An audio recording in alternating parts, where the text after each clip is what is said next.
IT job కోసం try చేస్తున్నారా? Coding tutor లో ట్రైనింగ్ తో పాటు స్టైఫండ్ అండ్ 100% జాబ్ గ్యారంటీ. నమస్తే, నేను Keshav. Welcome to Suman TV. ఆంధ్రప్రదేశ్లో గ్రామ సభల సందడి త్వరలో మొదలు కాబోతుంది. కొంతకాలంగా గ్యాప్ వచ్చినప్పటికీ జనసేనాని పవన్ కళ్యాణ్ ఉప ముఖ్యమంత్రిగా బాధ్యతలు స్వీకరించిన తర్వాత గ్రామ స్వరాజ్యం అనే నినాదాన్ని ప్రధానంగా ప్రవచిస్తున్నారు. దానికి తగ్గట్టుగా గ్రామ సభలకి ఒక సమగ్ర ప్రణాళికని సిద్ధం చేశారు. మరోవైపు కార్యకర్తలు నాయకత్వంలో ఉత్సాహం నింపే విధంగా నామినేటెడ్ పోస్టుల భర్తీ పైన కూడా జనసేన కసరత్తు చేస్తున్నట్టుగా సమాచారం ఉంది. ఈ అంశాలపైన మనం విశ్లేషణ చూద్దాం. మనతో పాటు జనసేన పార్టీ నాయకురాలు శివపార్వతి గారు జాయిన్ అయ్యారు. శివపార్వతి గారు నమస్కారం. నమస్తే అండి కేశవ్ గారు. జనసేన ఉత్సాహానికి ముందు అధికారంలో భాగస్వామ్యం అవడం ఒకటి, ఉప ముఖ్యమంత్రి హోదాలో పవన్ కళ్యాణ్ గారు గ్రామ స్వరాజ్యం గురించి పదే పదే మాట్లాడడం ఏంటి, 23వ తేదీ స్పెషాలిటీ ఏ విధంగా ఉండబోతుంది? రాష్ట్ర వ్యాప్తంగా 13,326 గ్రామ సభల నిర్వహణకి యంత్రాంగం సర్వసన్నద్ధమైంది అంటున్నారు.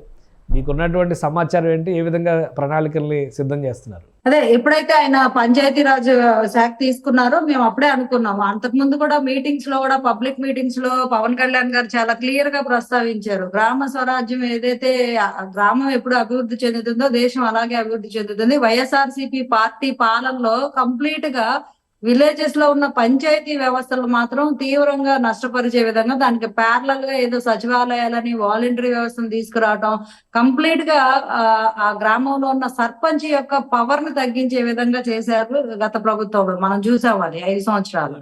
సో ఇట్లాంటి వాలంటీర్ల వ్యవస్థను పూర్తిగా తీసేస్తున్నారా మీరు? దాని మీద ఏదో ఉద్యమాలు ఆందోళన అంటున్నారు. అంటే వాలంటరీ వ్యవస్థను తీసేయడం అనేది ఉండదండి. ఈ వ్యవస్థను ఏ విధంగా ఉపయోగించాలి, పంచాయతీరాజ్ వ్యవస్థకి ఏ రకంగా అనుసంధానం చేసి వాళ్ళకు కూడా చట్టబద్ధత కల్పించేలాగా ఉద్యోగాలు నియామకం చేయాలనే దాని మీద పాలసీ మేకింగ్ మీద మేధోమథనం జరుగుతుంది. ఖచ్చితంగా వాలంటరీ వ్యవస్థలో ఉన్న ఉద్యోగుల్ని ఖచ్చితంగా మళ్ళీ ప్రభుత్వంలో భాగస్వామ్యం చేయడం జరుగుతుంది. వాళ్ళకి విధి విధానాలు స్కేల్స్ అన్ని చట్టబద్ధత కల్పించి ఈసారి ఏదో వాళ్ళు సేవకులుగానో సంఘ సేవకులుగానో కాకుండా ప్రభుత్వ ఉద్యోగులుగా రూపాంతరం చెందే విధంగా పాలసీ అయితే ఖచ్చితంగా ఉంటుందండి. వాళ్ళకి వేతనం కూడా పెంచుతామని మాట ఇచ్చారు. ఖచ్చితంగా ఆ దిశగానే వాళ్ళని ప్రభుత్వంలో భాగం చేస్తూ ఉద్యోగులుగా, అలాగే వాళ్ళ వేతనాలు కూడా పెంచే విధంగా చట్టభద్రత కల్పించే విధంగానే తీసుకుంటారు చర్యలు. ఖచ్చితంగా వాళ్ళు కంటిన్యూ అవుతారు. ఎలా ఏంటి అనేది ఎవరితో అనుసంధానమై చేస్తారు. గ్రామ సభల విషయంలో పవన్ కళ్యాణ్ గారు ఫస్ట్ టూరు రాయలసీమలో అడుగు పెడుతున్నారు. ఏంటి, ఏమన్నా ప్రత్యేకత ఉందా? మామూలుగా అయితే ఆయన గోదావరి జిల్లాలో లేదా విశాఖ ఉత్తరాంధ్ర ప్రిఫర్ చేస్తారు. మరి రాయలసీమ వెళ్తున్నారంటే అటెన్షన్ ఎక్కువగా ఉంది. ఏం చెప్తారు? ఆ రాయలసీమలో వెళ్లే పంచాయతీ పరిధి కూడా ఒక మిలిటరీ సోల్జర్ వైఫ్ గెలిచిందండి. ఆ రోజు వైఎస్ఆర్సీపీ పార్టీకి వాళ్ళు ఎలాగా హెరాస్ చేశారంటే ఆ నామినేషన్ వేయకుండా ఆవిడ్ని ఏ రకంగా నిర్బంధించారు, మా పార్టీ శ్రేణులను కూడా ఏ రకంగా ఇబ్బంది పెట్టారో చాలా మందికి మీరు వార్తల్లో చూసుంటారు.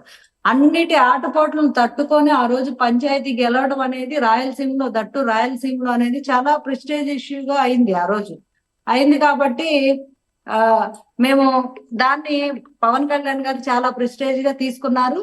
అదే విధంగా ఆ పంచాయతీలోనే ఈ రోజు ఆయన డిప్యూటీ సీఎం గా దట్టు పంచాయతీరాజ్ మినిస్టర్ గా అడుగు పెట్టారు. ఎక్కడైతే మా జెండా ఎగరేసాం. మైసూరు వారి పల్లెకి చాలా స్టోరీ ఉందంటారు. అయితే బ్యాక్ డ్రాప్ లో చాలా స్టోరీ ఉందండి. అక్కడ పంచాయతీ సర్పంచ్ కలవడానికి చాలా అది ఎలాగంటే ఒక రకమైన ఒక మినీ యుద్ధమే జరిగింది ఆ పంచాయతీ గెలవడం అనేది. ఏ రకంగా థ్రెడ్స్, కిడ్నాప్స్, అసలు ఒకటి కాదు. ఆ నామినేషన్ ఆవిడ మీద తీసుకొచ్చిన ఒత్తిడి, ఆవిడ నిలబడిన విధానం ఒక వీరనారిని గుర్తు చేసేలాగా ఆవిడ ఆ రోజు పంచాయతీ గెలవడం జరిగింది. రాయలసీమలో అడుగుపెట్టిన మొదటి పంచాయతీ కాబట్టి మాకు అది ఒక సెంటిమెంట్ గా కూడా ఉంటుంది. కాబట్టి ఆయన డిప్యూటీ సీఎం గా మరి పంచాయతీరాజ్ మంత్రిగా అడుగు పెట్టబోతున్నారు ఆ విలేజ్ లో. రాయలసీమలో అక్కడ నుంచే మొదలు జనసేనకు మళ్ళీ ఇక్కడ జోష్ తీసుకొస్తారు. అయితే రాయలసీమలో ఈ టూర్ తర్వాత ఖచ్చితంగా జోష్ ఉంటదండి. మా ప్రస్థానం జనసేన ప్రస్థానం స్థానిక సంస్థల్లో ఎక్కడైతే మొదలైందో అక్కడి నుంచే ఆ విజయకేతనం అనేది జరుగుతుంటది. ఇక ఆ పరంపర కొనసాగేలాగా మేము రాయలసీమలో పార్టీ బలోపేతం మీద గ్రామాలు, ముఖ్యంగా గ్రామాల అభివృద్ధి, అంటే గ్రామాల్లో కూడా చాలా వెనకబడిపోయి ఉన్నాయి రాయలసీమలో. సో అక్కడి నుంచే ప్రక్షాళన జరగాలి. అభివృద్ధి అక్కడి నుంచే జరగాలి. అభివృద్ధి నోచుకోకుండా ఆ జిల్లాలు ఎంత వెనకబాటు గురైనాయో అక్కడి నుంచి చేస్తేనే కదా మనం కూడా నిజంగా అన్ని ప్రాంతాలని సమదృష్టితోటి సమప్రాతిపదికతోటి అభివృద్ధి దిశలో సాధించాలి అంటే వెనకబడిన ప్రాంతం నుంచి మొదలు పెట్టాలి.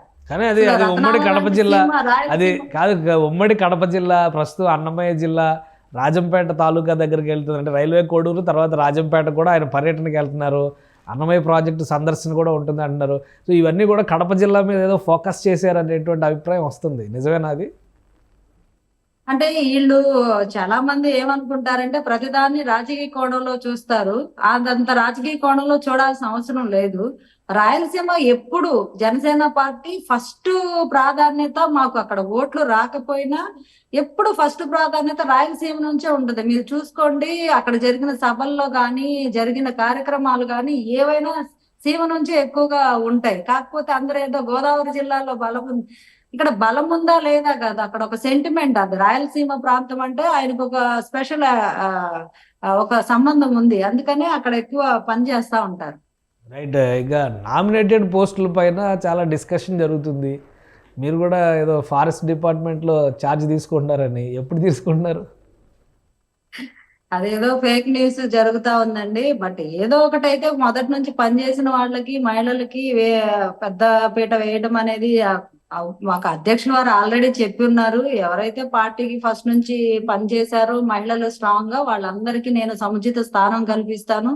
సీట్లు ఇవ్వలేకపోయాను కానీ నామినేటెడ్ పోస్టులో నేను మహిళా విభాగాన్ని నేను ఎంత చేయాలో అంత చేస్తానని ఆయన మాకు ఎప్పుడో హామీ ఇచ్చారు. సో ఖచ్చితంగా ఏదో ఒక పదవి అయితే ప్రతి ఒక్కరికి అందేలాగా చేస్తారు. డిసైడ్ అవ్వలేదు ఇంకా?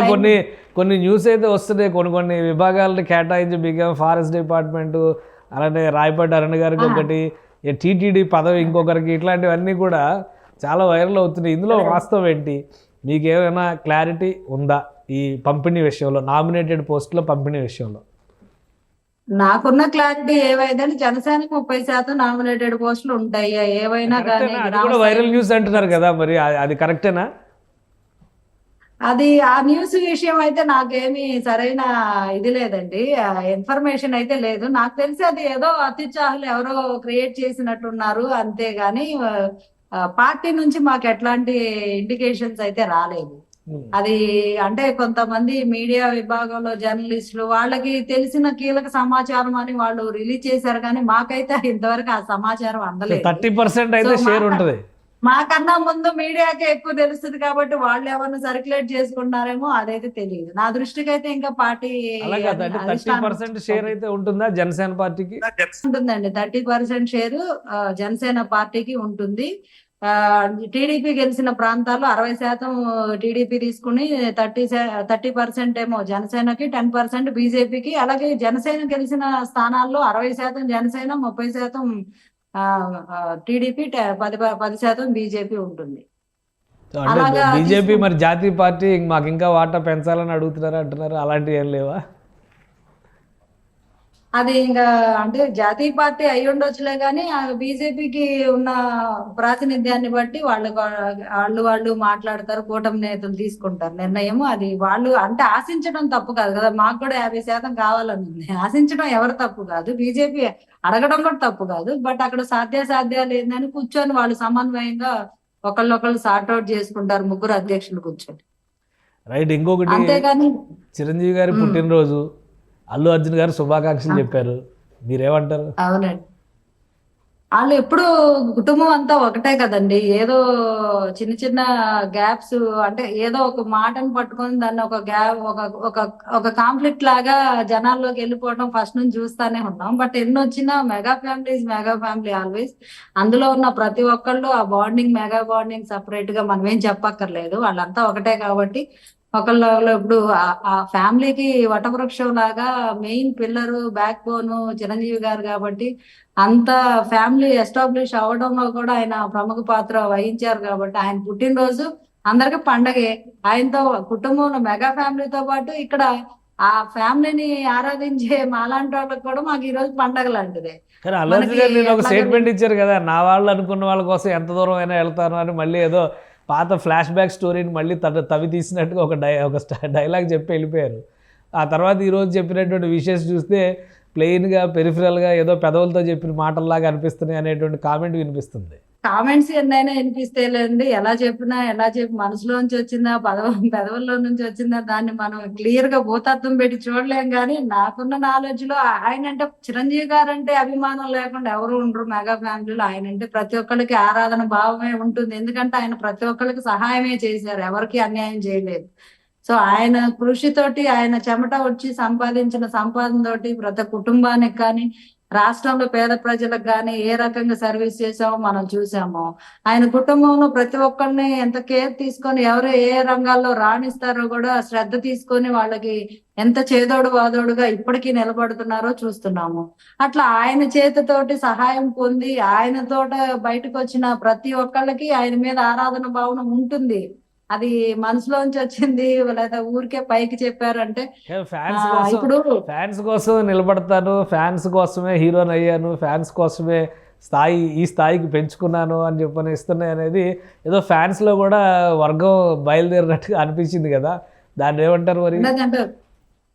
అలాంటి వ్యాఖ్యలు ఖచ్చితంగా చేయకూడదండి.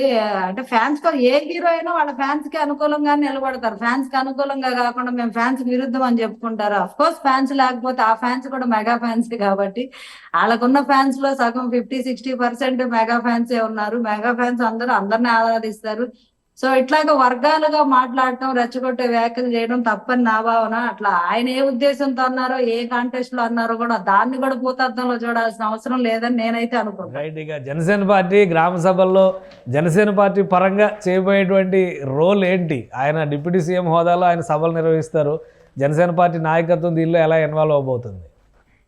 ప్రతి గ్రామంలో ఉన్న జనసేన నాయకులు, నియోజకవర్గ నాయకులు, జిల్లా నాయకులు ఖచ్చితంగా ప్రతి గ్రామంలో ఏమేం పనులు చేయాలి, ఏమేం పనులు పెండింగ్ ఉన్నాయి, ఉపాధి హామీ పథకం కింద మనం ఏ పనులు వాడొచ్చు, ఎందుకు రైతులకి ఎలా ఇన్వాల్వ్ చేయాలి, ఉపాధి హామీ పథకాన్ని రైతులకి ఎట్లా దీనిలో ఇన్వాల్వ్మెంట్ చేయాలి, పని దినాలు కరెక్ట్ గా అందరికి చెందేలా చేయాలి, ఆ గ్రామానికి కావాల్సిన రోడ్లు కానీ, చేయాల్సిన మరామతులు కానీ, ఇలాంటి విషయాల్లో ఏమేం పనులు పెండింగ్ ఉన్నాయి, ఈ 40 అంశాల్లో కేటాయించిన నిధుల్ని ఎలా అంటే ఒక బడ్జెట్ ని ఒక సోషల్ ఆడిట్ చేయాలనేది ఆయన ఎలా చెప్పారో, గతంలో జరిగింది పక్కన పెట్టేస్తే ఇక్కడ నుంచి ఏం చేయాలి, ఎలా చేయాలి, ఎంత అవుతుంది, ఎంత నిధులు కావాలి, వచ్చిన వాటిలో ఎంత ఖర్చు పెట్టారు, ఎంత దుర్వినియోగం అయింది అనే వివరాలు కూడా ఎస్పెషల్లీ ఆ ప్రాంతంలో ఉన్న యువత వాళ్ళు కేర్ తీసుకోవాలని పవన్ కళ్యాణ్ గారు పిలిపించారండి. అధ్యక్షులు వారు పిలిపించారు. డిప్యూటీ సీఎం గారు ఏమని చెప్పారంటే, ఎక్కడెక్కడ దూరాల్లో ఉన్న వాళ్ళు కూడా రండి, మీ గ్రామంలో కూర్చోండి, ఆ రోజు గ్రామ సభలో పార్టిసిపేట్ చేయండి, మీ గ్రామానికి ఏం కావాలో చూసుకోండి, ఏం జరుగుతుందో తెలుసుకోండి, ఏం కావాలి, ఎలా చేయాలి, ఎలా నిలబడాలి, మనకు ప్రభుత్వం నుంచి వస్తున్న వనరులు ఎలా సద్వినియోగం చేసుకోవాలి, దీనిలో మీ భాగస్వామ్యం ఎంత అనేది మీరు ఖచ్చితంగా నిలబడి తీరాలి అని చెప్పి డిప్యూటీ సీఎం గారు పిలిపివ్వడం జరిగింది. అదే రకంగా దూర ప్రాంతాల్లో ఎక్కడెక్కడో సెటిలర్స్ కూడా వచ్చేస్తున్నారు. ఈ రోజు బస్సులు కూడా ఎక్కడ టికెట్లు కూడా అందట్లేదు. బస్సులు, కార్లు, ట్రైన్లు అన్ని వాళ్ళకి దగ్గరలో ఉన్న ఏదో ఒక దాంతో ఫెసిలిటేషన్ తో వచ్చేస్తున్నారు. గ్రామ సభలను పెద్ద ఎత్తున దిగ్విజయం చేయాల్సిన బాధ్యత యువత మీదే ఉంది. కాబట్టి గ్రామ అభివృద్ధి కూడా బాధ్యత యువత మీదే ఉంది. అక్కడ ఉన్న పోస్టులు కానీ, నామినేటెడ్ పోస్టులు కానీ ఇట్లాంటివి కూడా భర్తీ చేసే అవసరం ఉంది. కాబట్టి అక్కడ ఆ గ్రామ సభల్లోనే ఎవరికి ఏంటి, ఎలా తీసుకుందాం, ఎలా చేసుకుందాం, గ్రామాన్ని ఎలా అభివృద్ధి చేసుకుందాం, మన నిధులు ఎలా సేకరించుకుందాం, మనం మన గ్రామంలో ఉన్న ప్రత్యేకతని పై స్థాయి వరకు, దేశ స్థాయి వరకు ఎలా తీసుకెళ్దాం అనే విషయాల మీద కూలంకర్షంగా అయితే సభ అయితే జరిగిద్దండి. ఇది చాలా మంచి విషయం. అదే పవన్ కళ్యాణ్ గారు చెప్తూ ఉంటారు సోషల్ ఆడిట్ అని. ఈసారి ఆ రెస్పాన్సిబిలిటీ తీసుకుంటారా? పనులు జరిగిన తర్వాత దాని నాణ్యత, ఖర్చు పెట్టిన డబ్బుకు తగినంత స్థాయిలో పని జరిగిందా లేదా అనేటువంటి విశ్లేషణ, ఈ బాధ్యతని జనసేన పార్టీ తీసుకుంటుందా? ఖచ్చితంగా తీసుకుంటుందండి. ముఖ్యమంత్రి గారు, ఉప ముఖ్యమంత్రి గారు ఇచ్చిన పిలుపు చాలా మంచి విషయం. ఇది ఫస్ట్ నుంచి అకౌంటబిలిటీ కావాలని గళమెత్తిందే కళ్యాణ్ గారు. సో మేము అధికారంలో ఉన్నప్పుడు ఒక్క రూపాయి కూడా ప్రజాధనం దుర్వినియోగం అవ్వకూడదు, ప్రతి రూపాయికి లెక్క ఉండాలి, ప్రతి రూపాయి గ్రామ ప్రజలకు తెలియజేయాలి. ఈ గ్రామానికి ఎంత వచ్చో, ఎంత ఖర్చు పెట్టామనేది ఆ గ్రామ ప్రజలు తెలుసుకోవాల్సిన అవసరం ఉంది. ఆ యువతకు కూడా. అందుకే సోషల్ మీడియాలో కూడా మీరు దీన్ని పెద్ద ఎత్తున డౌన్లోడ్ చేసుకోండి. మనం ఎంత ఖర్చు పెడుతున్నాం ఏంటి అనేది ఒక అవగాహన లేకపోతే అవినీతి జరిగే ఆస్కారం ఉంటుంది. సో మనం ఎవరైతే ఎక్కువ ఇన్వాల్వ్ అవుతామో అవినీతి జరగడానికి ఆస్కారం ఉండదు. సో దీనివల్ల ఎక్కువ మంది ఇన్వాల్వ్ అవ్వడం వల్ల, ఎక్కువ మంది ఇంట్రెస్ట్ చూపించడం వల్ల, ఆసక్తి చూపించడం వల్ల, అడగడం వల్ల తప్పు చేయాలన్న వాళ్ళకు కూడా భయం ఏర్పడుతుంది. సో నిధులు అయితే దుర్వినియోగం అవ్వకుండా జాగ్రత్తలు అయితే అన్ని విధాలుగా 100% తీసుకుంటారండి. రైట్, ఇలా థ్యాంక్ యూ. తీసుకోవడం ఇది దేశ చరిత్రలో ఇదే మొదటిసారి. మేము చాలా గర్వంగా ఫీల్ అవుతున్నాం. ఏదైతే మేము కలలు కన్నారో గాంధీ గారు, ఆ కలల్ని సాకారం చేసే దిశగా ఉప ముఖ్యమంత్రి గారు అడుగులేయటం అనేది మా అందరికి చాలా సంతోషం. ఒక పండగలాగా ఈ గ్రామ సభలు నిర్వహించాలి అని చెప్పి మేము పెద్ద ఎత్తున ఏర్పాట్లు అయితే చేసుకుంటున్నాము. జనసేన పక్షాన జనసేన శ్రేణులు, నాయకులు అందరూ పెద్ద ఎత్తున కదిలి ఈ గ్రామ సభల్ని దిగ్విజయం చేస్తారు. దానిలో భాగంగానే అందరూ ఉత్సాహంగా పార్టిసిపేట్ చేయడానికి ప్రణాళికలు సిద్ధం చేస్తారు. రైట్, థ్యాంక్ యూ శివభారతి గారు మీ అభిప్రాయాలు తెలియజేసినందుకు. ఇది గ్రామ సభల నిర్వహణకి జనసేన పార్టీ ప్రభుత్వ పక్షాన జరుగుతున్నటువంటి ఏర్పాట్లతో పాటు పార్టీ పరంగా కూడా సన్నాహాలు చేస్తుంది. అలానే పవన్ కళ్యాణ్ గారు విజిట్ చేయబోతున్నటువంటి గ్రామానికి ఉన్న ప్రత్యేకతని శివపార్వతి గారు వివరించారు. అక్కడి నుంచి రాయలసీమలో బలమైన ముద్ర వేసే దిశగా జనసేన శ్రేణులు ముందడుగు వేస్తాయని ఆమె విశ్లేషిస్తున్నారు. ఇది special discussion. Keep watching. Suman టీవీలో మీ పర్సనల్ అండ్ బిజినెస్ ప్రమోషన్స్ కోసం కింది నెంబర్కి కాంటాక్ట్ చేయండి.